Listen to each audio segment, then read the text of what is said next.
Olá, Oi! boa noite. Boa noite, tudo bem? Tudo?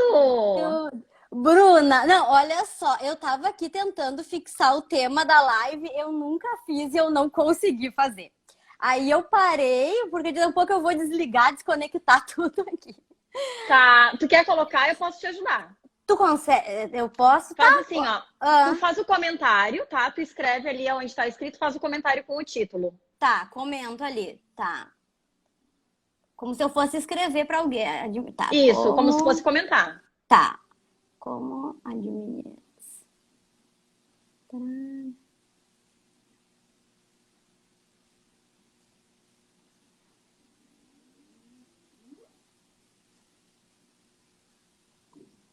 Quase terminando. Porque digitar só com o dedo é complicado. Como administrar as emoções no momento do divórcio. A gente vai aprendendo, né? Aqui.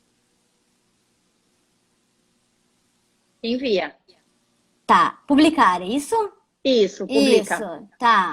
Agora tu clica em cima e fica com o dedo clicado que vai aparecer ali, fixar comentário. Ah, tá. Tô apertando. Ainda não apareceu. Parei. Deixa eu tentar de novo. Ou tenta dar uma escorregar ele para um lado e para o outro para aparecer fixar comentário. Essa parte para mim é mais chatinha quando vou fixar o Fixar. comentário. Consegui. Consegui. Tá, perfeito. É, E... É legal deixar o comentário ali, porque aí quem entra depois sabe do que tá acontecendo, né? Se situa sim. no assunto. Sim, sim, exatamente, porque a pessoa vai entrando ali, a gente às vezes começa a falar, né? Uhum. Mas então, tá, Bruna, primeiro eu queria te agradecer muito por ter aceitado o meu convite Eu que de vir agradeço, adorei. falar aqui, falar com a gente. Eu gosto muito, né? Eu digo, eu acho que eu ainda quero fazer uma faculdade de psicologia, porque eu gosto muito do tema e quanto mais eu atuo, né, que eu atuo muito com o divórcio, então o direito de família pede da gente uma certa sensibilidade, né? Então, eu acho que isso se torna, quanto mais eu vou atuando ali nessa área, mais eu sinto a vontade e curiosidade, inclusive, de entender bem Uhum. sobre isto. E eu queria que tu te apresentasse para nós, Bruna, falasse um pouquinho aí do que tu faz, né, a tua área ali, enfim, um pouquinho, contasse um pouquinho da tua história aí para nós. Tá bom. Bom, eu sou psicóloga, né? Eu trabalho hoje com atendimento clínico, na psicologia clínica. Eu tenho mestrado em psicologia clínica também, tenho especialização em Uhum, terapias comportamentais contextuais. E hoje eu trabalho muito forte assim com os pacientes a questão de inteligência emocional, controle emocional, regulação emocional, né, de como a gente pode aprender a lidar com as nossas emoções para que a gente comande elas e não elas nos comandem, né? Eu trabalho muito forte também com ansiedade, que hoje é 90% do meu público, digamos assim, é onde eu me especializei mais, uhum. com questões de ansiedade, transtornos de ansiedade. Então, hoje, a minha prática, o meu trabalho é voltado, né, com psicologia clínica, e eu também sou professora de graduação e Uhum. pós-graduação de psicologia em algumas universidades aí de Porto Alegre, região metropolitana, interior, Sim. por aí vai. Que legal, que legal. E essa questão que tu falou ali da ansiedade, né? Eu acho que, como a gente vê hoje em dia, né? Realmente as pessoas falarem de ansiedade, né? É muito, eu sou ansiosa, eu estou ansiosa. Como a gente vê realmente isso, né? A gente tem bastante. A ansiedade é vista como o mal do nosso século, assim, né? Nós Uhum, estamos mais ansiosos hoje em dia porque a gente vem vivendo um formato de sociedade em que exige muito da gente, que tem muita pressão, em que a gente está sempre com uhum, o sentimento de estar devendo, de estar ficando para trás, uhum. né? Então, existem estudos que comprovam que o nosso nível de ansiedade, uma criança de mais ou menos 8 anos de hoje, tem o nível de ansiedade de um paciente psiquiátrico da década de 50.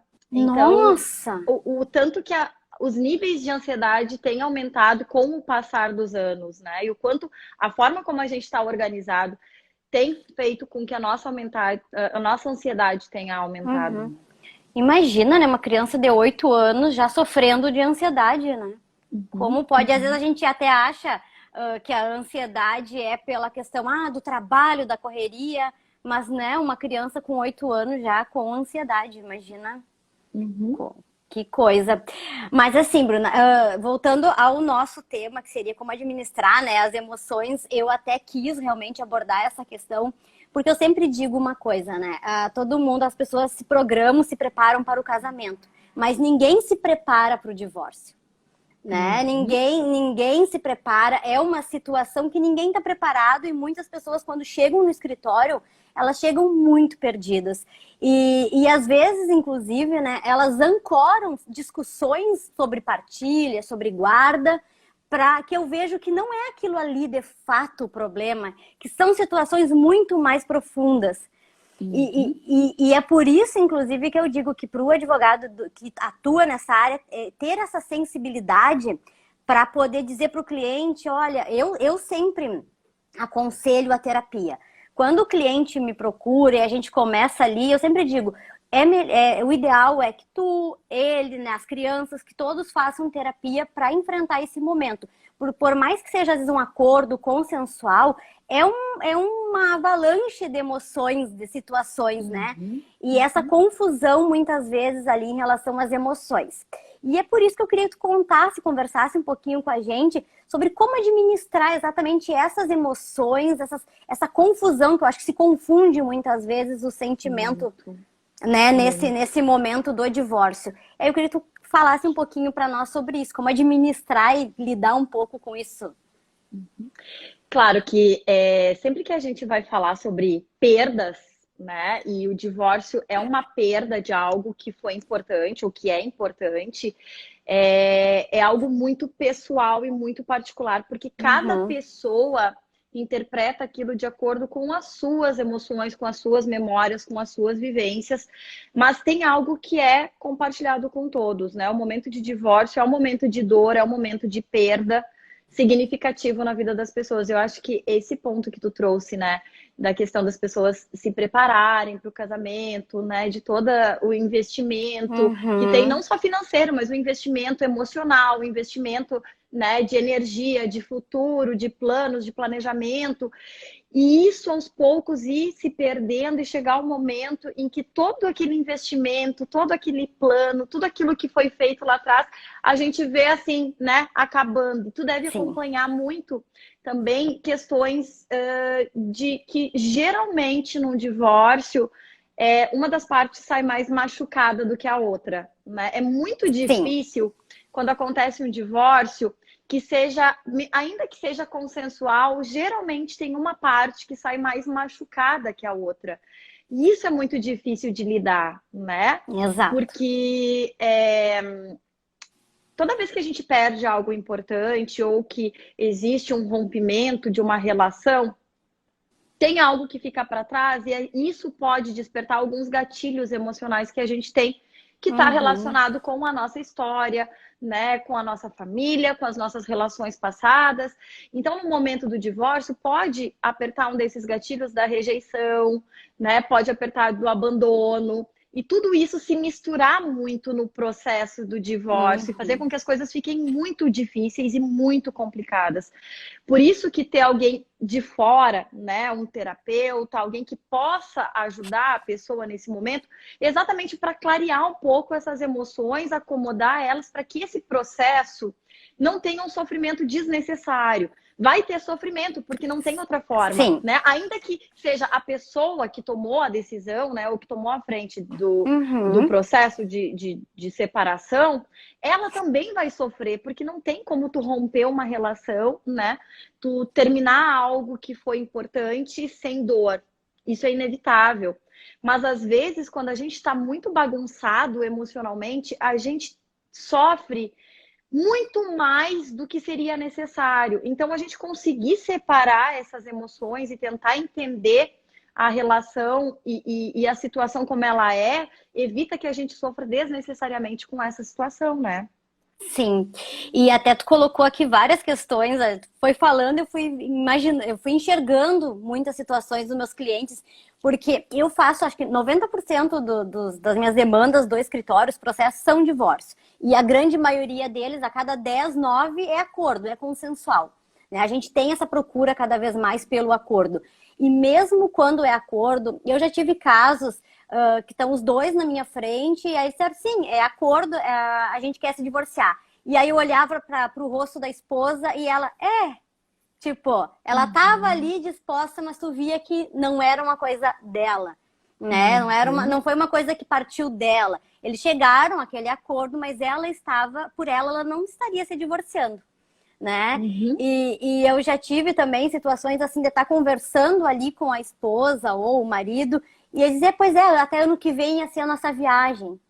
Nós tínhamos programado. E eu acho que essa questão de tu ter os objetivos, tu traçar, tu te imaginar, olha, ano que vem vou estar fazendo tal coisa, né? Tuas metas, sonhos ali, os objetivos. Eu acho que esse corte que vai ter, essa interrupção que acaba tendo, eu acho que talvez isso seja um ponto bem doloroso, né? E da pessoa digerir aquilo, né? Eu estava fazendo planos e agora não vai ter mais aqueles planos, né? E como eu vou agora ter essa inteligência, essa não seria nem acho que inteligência emocional, mas ter esse equilíbrio, né? Essa capacidade de calma, deixa eu pensar, deixa eu refletir, né? E para poder resolver o divórcio em si ali, né? É exatamente isso, assim, poder separar um pouco as coisas e entender que é um rompimento, né? Que tem planos que estão sendo abortados, que não vai acontecer, eles não vão acontecer, né? Que muitos sonhos que foi sonhado junto, chegou o momento de que isso não vai acontecer, e isso é inevitável, essa dor é inevitável. Eu acho que ter consciência de que vai doer, de que é um processo, mas que vai passar, e ter consciência de como tentar resolver isso com menos danos possíveis, né? Para ambos. E aí depois a gente pode até falar um pouquinho quando tem criança envolvida, né? Quando tem filhos envolvidos, que aí eu acho que entra num outro processo. Por enquanto a gente está falando entre as duas partes aí, entre o casal, né? Que acho que é isso que tu trouxe, assim, que tu vê às vezes nos olhos dos teus clientes, né? Que tinha viagem e isso dói, que tinha, né, o plano de... E não deu. E tem algumas coisas também que são socialmente construídas, que são culturalmente construídas, que está relacionado com religião, com crenças, com várias coisas, que as pessoas, às vezes, elas têm a crença de que acabar um casamento é um fracasso, né? Eu fracassei na minha vida, eu fracassei e não consegui manter uma relação. Esse ponto eu já escutei da esposa, principalmente, da mulher, ela dizendo, eu tenho a impressão que eu fracassei como esposa e como mãe. Né? Então, porque estava se divorciando, ela tinha a impressão que como mulher, como esposa e como mãe, ela teria fracassado. E para ver como exatamente isso, essas associações, né, que às vezes a pessoa acaba fazendo, né? E sofrendo muito mais em relação a isso. Exato. Então eu vejo que o casamento e o divórcio tem muitas coisas, tem muitas variáveis do contexto que às vezes atrapalham um pouco também na hora da gente alocar as nossas emoções, os nossos sentimentos, o que é meu e o que é do social, né? A questão do fracasso, eu acho que é algo que pega muito nas pessoas, né? Fracassei, não consegui manter um casamento, como se a responsabilidade disso fosse da pessoa, né? Ou então, casamento é para a vida toda, a gente tem que casar e ficar a vida inteira casados, né? Independente se eu tô feliz ou não, eu tenho que manter uma relação. Né? Então, tem muitas variáveis que socialmente, às vezes, atrapalham e fazem a gente sofrer mais. Ou então, o que eu vou falar para as pessoas? Né? O que as pessoas vão pensar que eu vou me separar? Fiz um festão, né? Ou então comemorei, ou então isso, e agora? Como é que eu vou falar para as pessoas que eu estou me divorciando? Então, são todas variáveis sociais e culturais que causam um sofrimento também na hora desse processo, né? Sim. Até assim, eu não sei se hoje até acredito que não seja tanto como era antigamente, mas eu que venho do interior, né? Eu que venho de uma cidadezinha do interior, Santana do Livramento. Eu me criei vendo muito mulher separada, né? Preconceito, exatamente, essas questões, esses preconceitos. Então eu acho que isso, e aí, talvez ainda tenha, talvez não, eu sei que ainda tem, Ainda tem essa questão, nossa, agora eu vou ser separada, né? Com o que vão falar, ou como eu vou contar, bem como tu colocou essa questão, ai, fiz toda a festa de casamento agora, o que que vão dizer? E na verdade ninguém tem que dizer nada. Exato. É isso que geralmente eu trabalho muito com os meus pacientes, enfim, exatamente isso. A vida, ela é uma só. E só quem tá com a gente 24 horas por dia somos nós. E as pessoas que nos amam, por mais que às vezes seja difícil para elas, né? Pais, irmãos, enfim, pessoas próximas da gente que às vezes ficam tristes com o divórcio, por mais que elas sintam essa perda, né? Elas vão preferir nos ver felizes. Claro. Vão preferir ver as pessoas felizes, quem elas amam felizes, né?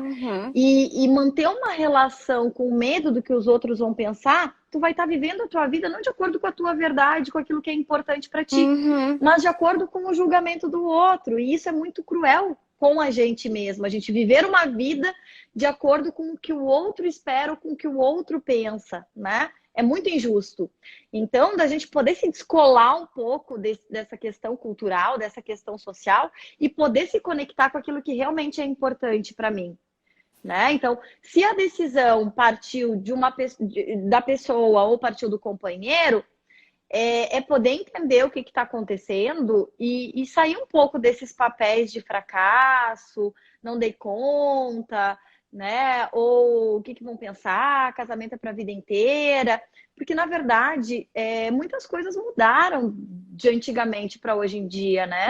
A gente está vivendo muito mais tempo, a gente está tendo muitas outras possibilidades. Hoje em dia, as pessoas escolhem estar juntas, não tem mais aquela obrigatoriedade de casar com quem o pai escolheu, enfim, aquela história que tinha antigamente. Então, hoje em dia, a vida mudou e as relações mudaram, né? E claro, eu imagino que tu deva ver muitos processos também de que as pessoas vão com uma ideia de divórcio, daqui a um pouco elas repensam e voltam atrás. E tá tudo bem, né? Eu acho que as pessoas terem consciência do que importa para elas e descolar um pouco do que as pessoas vão pensar, o que não vão pensar. Sim, não, e essa questão eu já tive bastante isso, do cliente entrar em contato para agendar a consulta e próximo da consulta desmarcar porque conversaram, foi só uma pequena discussão ali e realmente não iam levar, de ter sido só aquele momento ali mesmo de uma discussão, enfim. Eu até assim, Bruna, isso é bem uma opinião bem particular minha, assim, até. Eu acho que o divórcio, ele é... como é que eu vou dizer assim, não é, ele é a última opção no sentido assim, ó, de que eu tô ali com o meu cônjuge, nós tivemos uma briga, né, é a forma, por exemplo, como eu levo o meu relacionamento. Tivemos uma briga, a gente pensa, como juntos vamos resolver isto, né? Como que a gente vai resolver isto? Mas muitas vezes tu já tá naquela relação que começa a se tornar muitas vezes até abusiva. Né? Exato, por muito tempo, uma relação abusiva, uma relação, eu escuto muito isso, tanto do homem, às vezes a gente fala muito da mulher em si, tá sofrendo uma relação abusiva, mas tem casos de homem também, né? E eles chegam exatamente já com aquele sentimento assim, eu já não aguento mais, Bárbara, eu tentei salvar meu casamento. Né? Eu já fiz de tudo, mas agora eu não aguento mais, eu não consigo ter uma profissão, ele não me deixa, enfim, fazer as minhas coisas, e agora chegou o momento de dar aquele basta. Né? E aí, às vezes, o outro lado é uma daquelas situações em que o outro lado muitas não quer, não admito. Né? E eu ainda recebo muitas perguntas se o outro pode pedir o divórcio se eu não concordar. Ainda tem muita gente que pensa que precisa que os dois queiram para se divorciar. E às vezes a gente pensa assim, né? Ah, não, mas esse entendimento já está meio difundido. Mas não, tem muitas pessoas que ainda acham que eu não vou dar o divórcio, né? Eu não vou dar. Não vou dar o divórcio significa que a pessoa ainda vai ficar comigo, independente dela querer ou não. Exato, exatamente. Isso até eu tenho um vídeo explicando sobre essa questão, que basta que um queira, né? Para casar precisa dois, mas para divorciar, basta que um queira e vai entrar com divórcio. Claro que às vezes esses divórcios que iniciam desta forma são os mais tumultuados, né? São aqueles em que realmente a gente começa a ter essa confusão de emoções muito mais forte, porque às vezes é uma mágoa, é uma vingança, é um ego ferido, né? Daquele marido que não quer, e às vezes esse ego, né? Eu acho que muitas vezes também influencia bastante, né? Claro, A questão o orgulho. O orgulho, exatamente essa questão toda. Bruna, agora, uma coisa que eu queria te perguntar. Eu disse que eu ia te encher de perguntas, a gente pode se perder do tempo aqui. Não tem problema. Esses tempos eu até já li sobre isso e escrevi inclusive num artigo meu essa questão de que as crianças, embora as crianças sentem o divórcio, né, elas vivenciam aquilo ali, elas sentem aquelas emoções, né, enfim, ali tudo aquela questão, mas o que mais influenciaria as crianças é a saúde emocional dos pais que estão vivendo aquilo. E aí eu queria ver contigo se exatamente, né, o que tu pensa em relação a isso, essa saúde emocional dos pais, ela influencia ali como a criança vai digerir o divórcio? Sem dúvida, sem dúvida. E aí é um ponto que é bem importante, que quando está acontecendo um divórcio, né, muitas vezes, a maioria dos divórcios, pelo menos que eu acompanho, é muito difícil os divórcios acontecerem de uma forma tranquila, amigável e, né, controlada emocionalmente. Geralmente os divórcios vêm com muito ataque, com muita briga, porque muitas vezes quando chega no ponto do divórcio é porque já vem uma série de situações a longo prazo que não foi sentado, que não foi conversado, né, por uma questão de desajuste de relação, de desajuste de comportamentos, né, enfim. Então o divórcio é o ápice ali, em que tem muita briga, tem muita acusação, tem muita lavagem de roupa suja, né? Entre o casal já é um clima muito tenso e de muito sofrimento. Quando tem uma criança no meio disso, a situação fica ainda mais complicada. Porque se o casal não tem uma boa inteligência emocional, um bom amadurecimento e responsabilidade afetiva, acaba colocando a criança no meio do jogo. Empurrando, né, falando mal do outro para a criança, colocando a criança contra o outro, fazendo a criança como uma moeda de troca. E isso é extremamente prejudicial para o psicológico dessa criança. Isso é a pior coisa que os pais podem fazer, né? É envolver a criança em disputa de separação, né? Então, jamais falar do pai, jamais falar da mãe, porque a criança, ela não vai separar, né? Os pais se separaram, mas a criança vai continuar tendo o pai e vai continuar tendo a mãe. E é importante que ela tenha relações saudáveis com os dois. Então, e a criança, às vezes a gente... a criança não entende. Criança é extremamente sensitiva, observadora, e elas captam tudo. Então, a gente tem que ter muito cuidado. Quando tem uma criança envolvida num processo de separação, de divórcio, o cuidado ele tem que ser triplicado, assim, porque os impactos dessas brigas, dessas disputas, vai ser para sempre na vida dessa criança. Então, quanto mais cuidadoso esses pais forem, mais saudável vai ser essa criança. É possível fazer um divórcio, uma separação, sem ter impactos negativos na criança? Vai ter impacto, porque nenhuma criança quer que isso aconteça, né? Mas dá para ter impactos contornáveis, digamos assim, sem que isso vire um trauma na vida dessa criança, que depois vai levar para adolescência, para adulto, enfim. Né?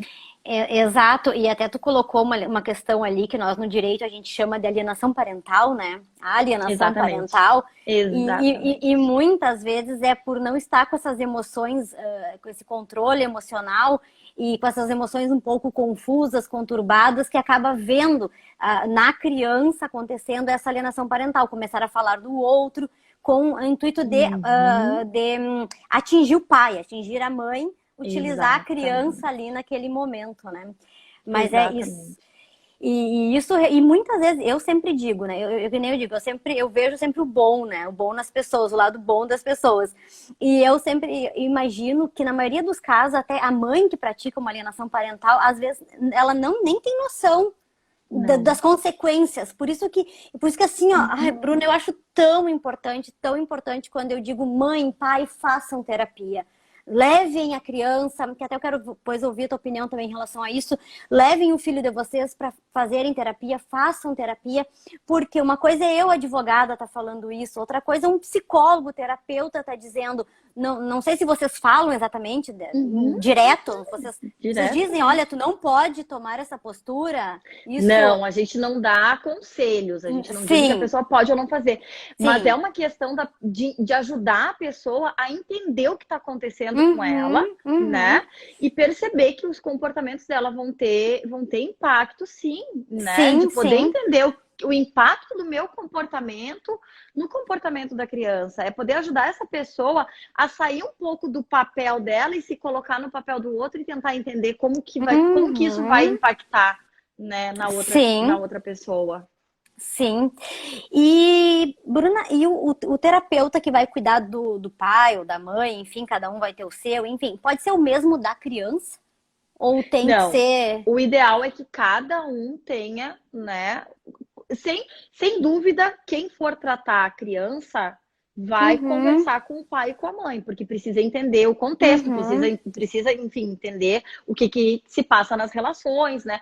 Uma situação ou outra vai ajudar a se comportar, vai ajudar, né, a pensar quais os melhores comportamentos, como conduzir algumas situações. Então, é natural que o terapeuta da criança tenha contato com os pais. Mas o terapeuta, ele precisa ser diferente. O terapeuta que trata da criança é diferente do terapeuta que trata do pai, que é diferente do terapeuta que trata da mãe, né? São processos diferentes, até para não ter essa mistura, enfim, e por uma questão de ética e tudo mais, né? Então, de neutralidade também, de não tomar partido, enfim, é importante que cada um tenha o seu, né? O seu.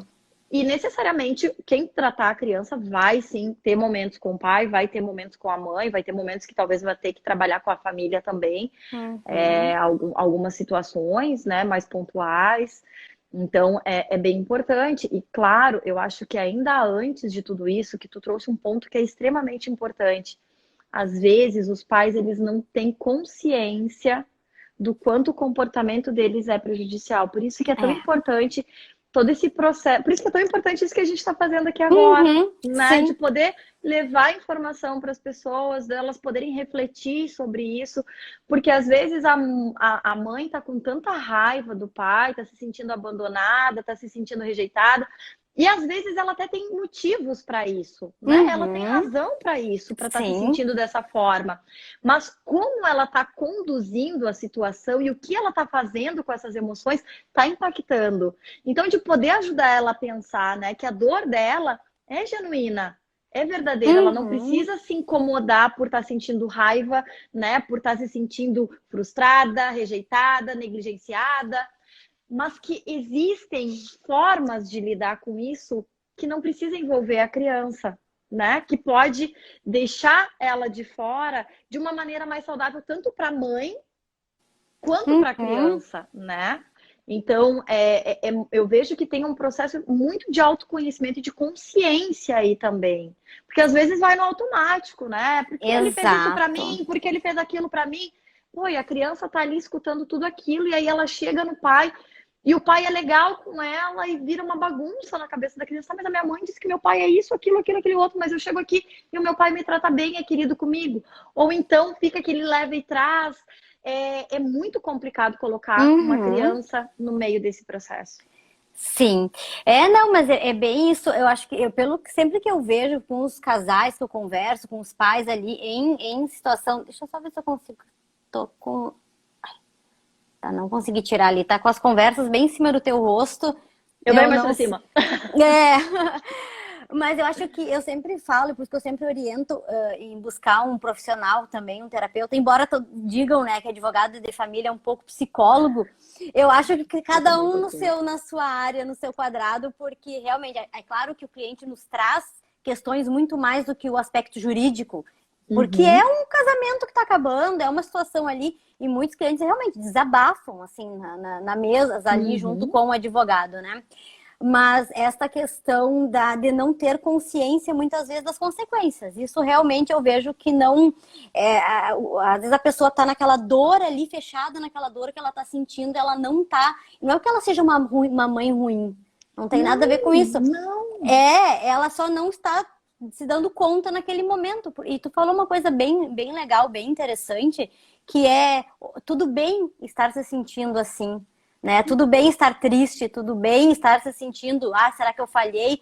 Às vezes, né, tudo bem estar naquele sofrer aquele luto, né? Tem muita gente que tem pesquisas que até comparam o divórcio com a morte do cônjuge, né? Por o luto que tu sente, que é uma perda, né? uma fica perda. uma lacuna na tua vida, é um vazio que fica na tua vida, né? Exatamente, exatamente, que a pessoa sofreria aquele luto e que a pessoa deveria sofrer, né? Passar, reconhecer aquilo ali e que ok, né? Está passando por aquilo. Isso é bem interessante, assim, por isso, como tu falou, né? É importante essa nossa conversa aqui e trazer e difundir essas informações, e até por isso que eu faço bastante conteúdo exatamente nesse sentido, né? Da pessoa, porque às vezes a pessoa tá ali naquele, sem buscar uma ajuda, e às vezes assiste uma live assim e, nossa, sabe? Vem aquilo que ela precisava. Não, então tá, eu sei, como tu falou, eu tô passando por isso, mas vai passar. Né? É um momento que eu acredito sempre, né? Que vai passar realmente, que é aquela etapa ali, e como o luto, né? Que tu passa ali aquele momento, enfim, e a tendência é passar, né, melhorar ali depois. Deixa eu ver se eu tenho mais uma pergunta aqui.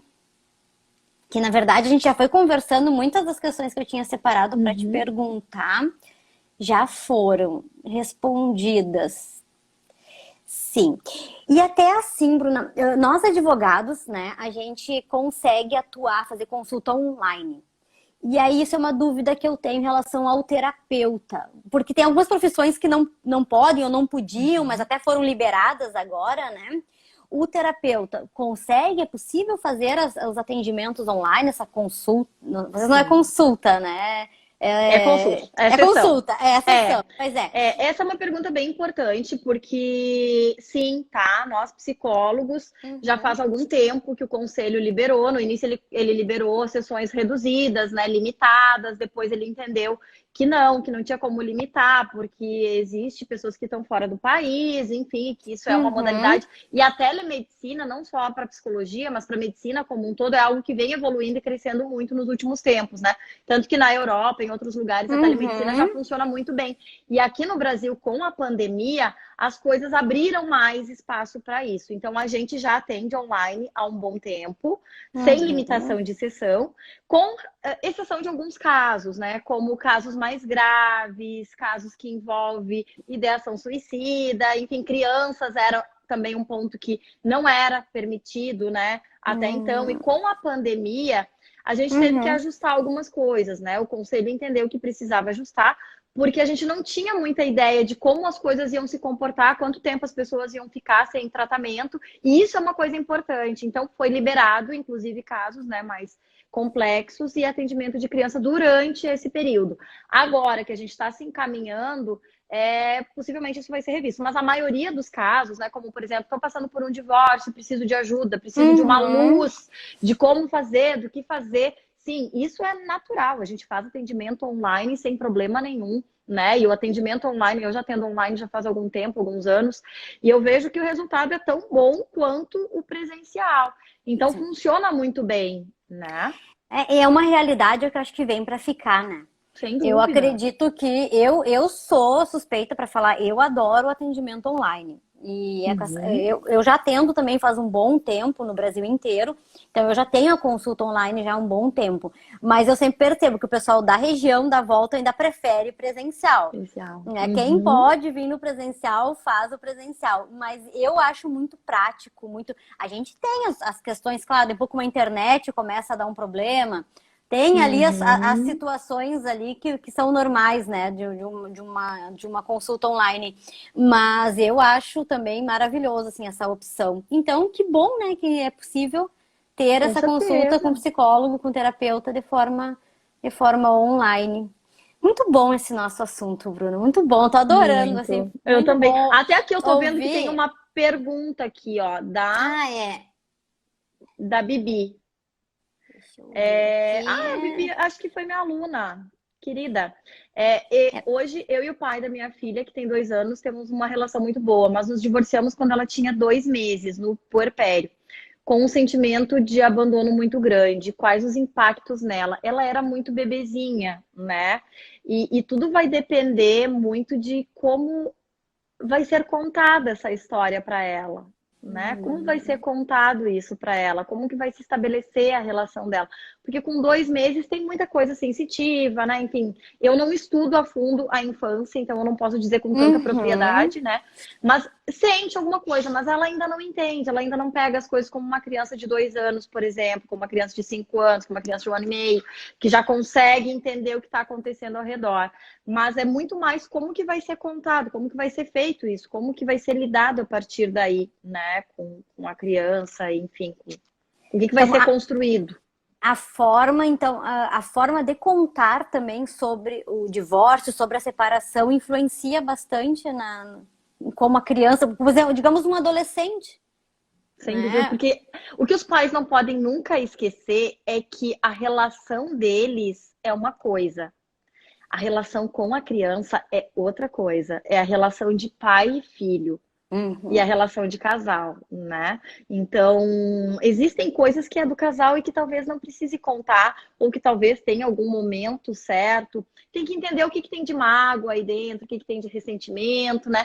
Qual o impacto disso. Eu acho que tudo tem que pensar e refletir muito bem e sempre lembrar do impacto que isso pode causar. Porque lembra, é pai da criança e ela Uhum. ama esse pai, Uhum. né? E ela não tem relação com o que aconteceu com o casal. O que aconteceu com o casal é do casal.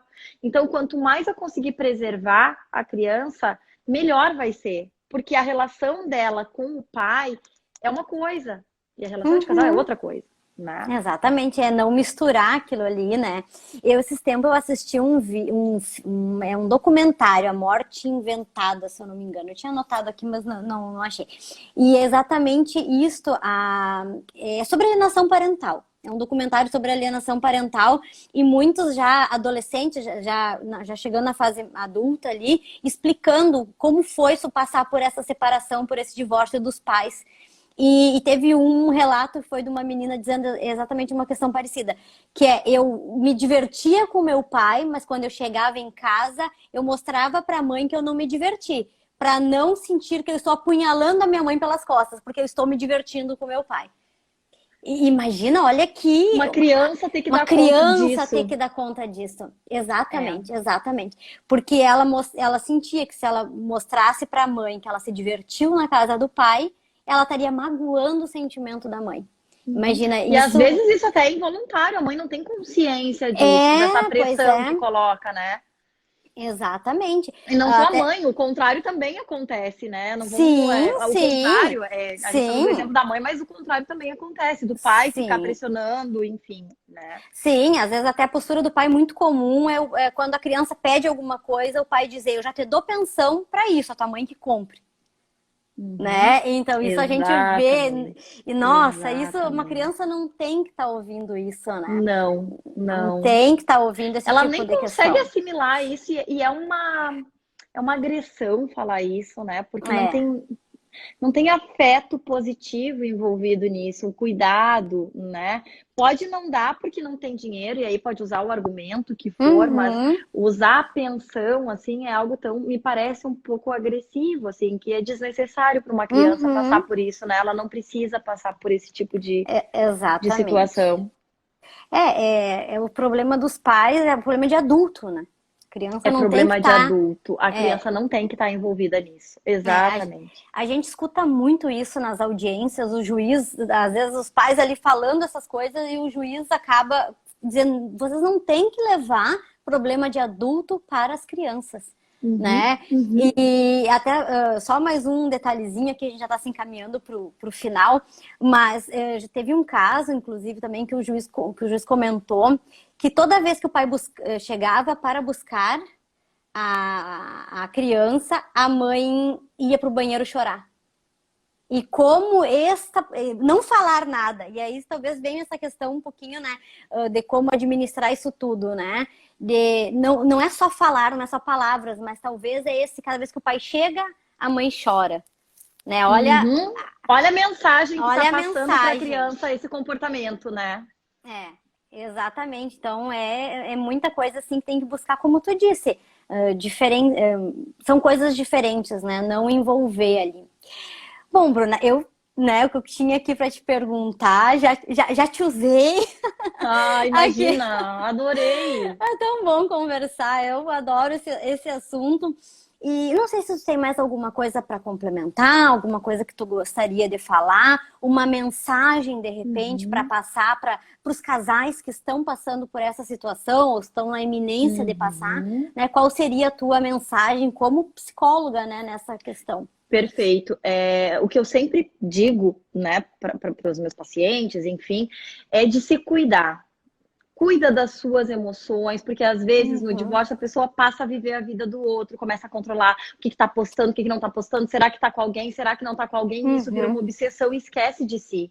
E nesse processo de divórcio, a pessoa que está se separando, ela está machucada e ela precisa se curar, ela precisa cuidar de si. E se eu estou vivendo a vida do outro, eu não vou conseguir me cuidar, eu não vou conseguir cuidar de mim e ficar bem, para que eu possa viver outras coisas depois, para que eu possa retomar minha vida, para que, né, eu seja feliz de novo. Então eu acho que num primeiro momento fazer essa separação, assim, de poder entender, ok, tá doendo, é difícil, é uma lacuna que vai ficar, é um vazio que vai ficar, é difícil, é genuíno o meu sofrimento, mas eu preciso cuidar de mim. E para de avaliar a vida do outro, de cuidar se fez isso, se não fez aquilo, se fez isso. Enfim, quanto mais as pessoas olharem para si, para suas emoções, entenderem o que está acontecendo, acolher, né, fazer coisas que façam bem para ela, menos doloroso vai ser esse processo. Porque se eu começo a ficar muito obcecado pelo outro, o que o outro está fazendo, será que ele vai voltar, será que não vai voltar? Eu acho que o mais difícil é passar por esse processo de uma forma saudável, assim. E uma coisa que às vezes eu vejo as pessoas, quando elas me procuram, assim, eu me separei, tô precisando de ajuda. E aí eu pergunto, alguma vez tu já fez terapia? Essa é uma pergunta que eu sempre faço, né? Alguma vez tu já fez terapia? E as pessoas respondem até com um certo orgulho, assim, não, eu nunca precisei de ajuda, né? Como se precisar de ajuda fosse algo feio ou fosse algo de alguém que está fraco, quando é muito pelo contrário, buscar ajuda é buscar cuidar de si, né? É viver bem. Exato. Né? Então, eu vejo que é um momento difícil e que não tem nada de errado. Pelo contrário, é poder passar por esse processo com o menos sofrimento desnecessário possível. E independente do divórcio ou de qual seja o momento difícil que a pessoa está passando, as coisas que ela vai aprender em terapia, com autoconhecimento, é algo que ela vai levar para a vida dela pro resto da vida. Ela vai aprender a lidar com essas emoções e isso vai depois reproduzir em outras relações, em outras situações. E é até importante para não repetir o mesmo padrão de relacionamento, né? Porque daqui a um pouco, Exato. Eu me relaciono, meus relacionamentos são todos abusivos nos últimos tempos. Bom, como é que eu quebro esse padrão, então, para não repetir na próxima relação um relacionamento abusivo? Que às vezes a gente está envolvida na situação e não consegue enxergar. Precisa ter alguém de fora, alguém neutro, que possa te ajudar a caminhar para uma relação mais saudável, que não seja repetindo os padrões que tu tinha nas outras relações, né? Então, a minha dica e o meu conselho que eu dou é acolham os sofrimentos e cuidem de vocês. Olhem para vocês, façam por vocês. Porque ninguém na nossa vida é responsável pela nossa felicidade, a não ser a gente mesmo. E a gente não é responsável pela felicidade de ninguém. Então, eu preciso cuidar de mim para que eu possa ser uma pessoa melhor nas próximas relações. Então, cuidem-se, né? Quem está passando por esse processo que está aqui na live, ou quem está pensando nisso, né? Já vai organizando e cuide de si. Ai, que lindo! Eu fiquei até emoção, cheguei a me arrepiar aqui escutando. É muito lindo, muito lindo. Realmente é isso mesmo. Nossa, Bruna, muito obrigada por trazer aqui um pouquinho, dividir um pouquinho do teu conhecimento com a gente, né? Gratidão também para todo mundo que esteve aqui na live, que está aqui acompanhando. Muito obrigada mesmo, gente. Uma boa noite para todo mundo. Boa noite, gente. Obrigada, obrigada, Bárbara. Adorei o nosso papo. Imagina, logo fizemos outro falando um pouco mais. Com certeza. Tá bom? Beijo então. Beijinho, beijo para todo mundo. Beijinho. Tchau, tchau. Tchau, tchau.